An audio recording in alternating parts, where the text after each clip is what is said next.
Hey guys, good morning. Ayan, may bisita tayo dito sa may gate sa labas. Oh, malis tuloy si Mingming. Ayun na. Hey muna, Tilinda. Good morning. Ayan. Mamaya anong gagawin na naman? Kasi si Ate Linda kakapanood ng sa cellphone. Mag-upo-upo na naman tayo dito. Buti ngayon walang ulang, kahapon ang lakas ng ulan kasi. Kuha si Ate Linda ng insulin plant. Ayan kay Ate dito. Ang dami oh. Kapit bahay namin. Oh, kuha ka na. Naman, init. Alam na yan ni Ate Diding. Kakainin niya.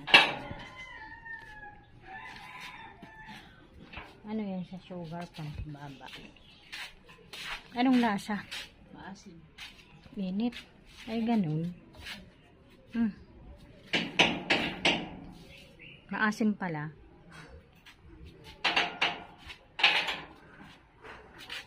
Tingnan ang dahon niya. Ayan o. Yan yung dahon niya. Ityan. Dati kasi, araw-araw mo na kasi magganyan ka, di ba? Hindi naman. Ilalabas ni Ate Linda guys yung mga nilabhang ko kahapon. Kasi mainit na ngayon.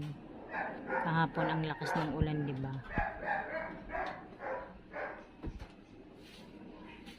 Marami-rami rin pala ako nilabang kahapon, no? Di ba? Niisip ko nga kung maglalaba ako mamaya uli o bukas na. May labahan pa kasi ako, guys. Eh. Hindi pa naman tayo. Ha? Bukas na lang, di ba?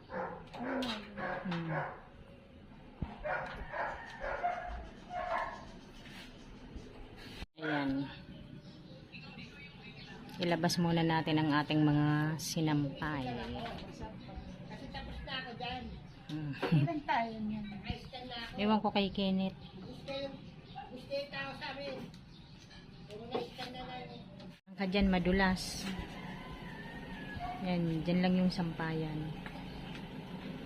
Para malapit lang. Ano pala sa Ate Linda guys, so pantanim ko, talbos ng kamote. Pula, maganda to eh. Hindi talaga nakati si Ate Linda oh. Pinutol niya talaga yung malunggay. Sabi ko wag muna. Tigas ng ulo. Oo, diba?